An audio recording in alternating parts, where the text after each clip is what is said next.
अजीत पवार की घर वापसी पर शरद पवार ने दिया संकेत। क्या फिर एक होंगे चाचा भतीजे? शरद पवार से जब ये पूछा गया कि क्या अजीत पवार के लिए आपकी पार्टी में कोई जगह है और उन्हें लिया जा सकता है, तो उन्होंने इस बात से इनकार नहीं किया। शरद पवार ने कहा कि इस तरह के फैसले व्यक्तिगत स्तर पर नहीं लिए जा सकते। दरअसल शरद पवार से अलग होकर अजीत पवार खुद को साबित करने में पूरी तरह से फेल रहे हैं। लोकसभा में 4 में 3 सीट हारने के बाद बीजेपी अजीत पवार को कोई खास अहमियत नहीं दे रही है, जिसके चलते उनके साथ आए नेताओं में सियासी बेचैनी दिख रही है। महाराष्ट्र में विधानसभा चुनाव को लेकर सियासी हलचल तेज हो गई है। लोकसभा चुनाव के नतीजे से सूबे की स्थिति बदली गई है और अब सियासी नफा नुकसान के दांव खेले जाने लगे हैं।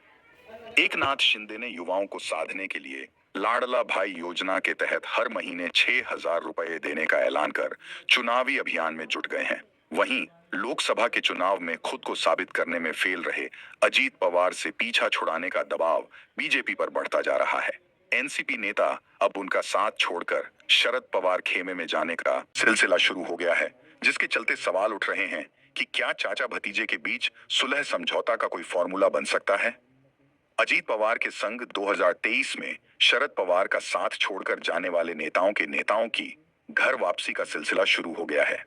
बुधवार को पिंपरी चिंचवड़ से बड़ी संख्या में पूर्व नगर सेवक, अध्यक्ष और पूर्व विधायक ने अजित पवार की एनसीपी छोड़कर शरद पवार के नेतृत्व वाली पार्टी में शामिल हो गए थे। लोकसभा चुनाव के बाद ही शरद पवार ने कहा था कि अजीत पवार के साथ गए नेता दोबारा से आना चाहते हैं। हाल ही में अजीत पवार के करीबी दिग्गज ओबीसी नेता छगन भुजबल ने भी शरद पवार से मुलाकात की थी, जिसे लेकर सियासी कयास लगाए जाने लगे हैं। अजीत पवार की घर वापसी पर क्या बोले शरद पवार? पूर्व मुख्यमंत्री शरद पवार से बुधवार को संवाददाताओं ने पूछा कि क्या अजीत पवार के लिए आपकी पार्टी में कोई जगह है और उन्हें लिया जा सकता है, तो उन्होंने इस बात से इनकार नहीं किया। शरद पवार ने कहा कि इस तरह के फैसले व्यक्तिगत स्तर पर नहीं लिए जा सकते। संकट के दौरान मेरे साथ खड़े रहे सहयोगियों से पहले पूछा जाएगा, उसके बाद फैसला लिया जाएगा।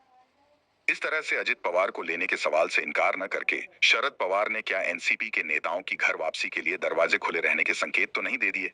दोस्तों, अगर आप हमारे चैनल पे नए हैं तो हमारे चैनल को सब्सक्राइब, लाइक, शेयर, कमेंट जरूर करें।